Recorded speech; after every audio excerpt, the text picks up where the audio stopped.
الجلسات الإيمانية والرحمات الربانية والنفحات القرآنية في أفياء رمضانية والنفحات القرآنية في أفياء رمضانية. السلام عليكم ورحمة الله وبركاته. الحمد لله وصلى الله وسلم على رسول الله.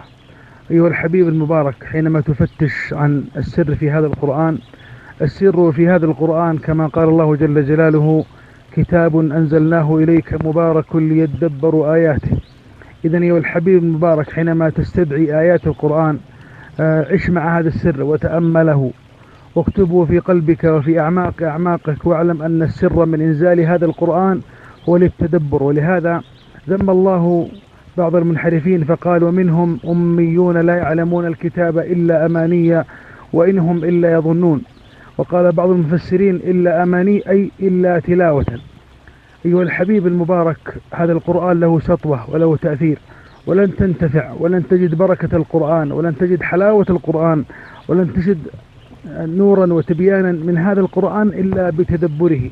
نعم، لأن القرآن هو لك وأنت في القرآن، والله جل جلاله يقول: وإنه لذكر لك ولقومك. نعم، وإنه لذكر لك ولقومك. القلب القاسي يتأمل هذا القرآن ويفتش عن شفاء هذه القسوة، فيستدعي تلك الآية في سورة الزمر كما قال الله جل جلاله: الله نزل أحسن الحديث كتابا متشابها مثانيا تقشعر منه جلود الذين يخشون ربهم ثم تلين جلودهم وقلوبهم إلى ذكر الله، ذلك هدى الله يهدي به من يشاء ومن يضلل الله فما له من هاد. النفوس المتوترة المنزعجة تبحث عن السعادة والطمأنينة في هذا القرآن، فيقول الله جل جلاله: الذين آمنوا وتطمئن قلوبهم بذكر الله، ألا بذكر الله تطمئن القلوب. كل سؤال حائر جوابه في القرآن، كل مشكلة حلها في القرآن.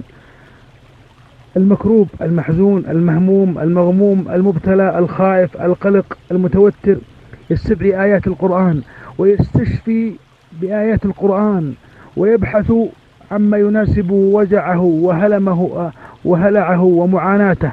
هذا القرآن له سطوة، لو أنزله الله على جبل لتصدع، فكيف بقلبي وبقلبك الذي لا يتحمل نسمة هواء. المكروب يستدعي قصة أيوب عليه الصلاة والسلام، والمغموم يستدعي قصة يونس بن متى في ظلمات ثلاث. وهكذا القرآن، عش مع القرآن وسلم قلبك للقرآن، فوالذي لا إله غيره أنه الشفاء والرحمة والنور والبركة والتبيان والفرقان. وأبشر بالذي يسرك فأنت مع هذا القرآن. أسأل الله الذي لا إله غيره أن يجعل القرآن العظيم ربيع قلوبنا ونور صدورنا وجلاء همومنا وغمومنا. وصلى الله على نبينا محمد. نشعل همما نرفع حجوبا، نبذل في دعوتنا السبابا، في أفياء رمضانية، في أفياء رمضانية.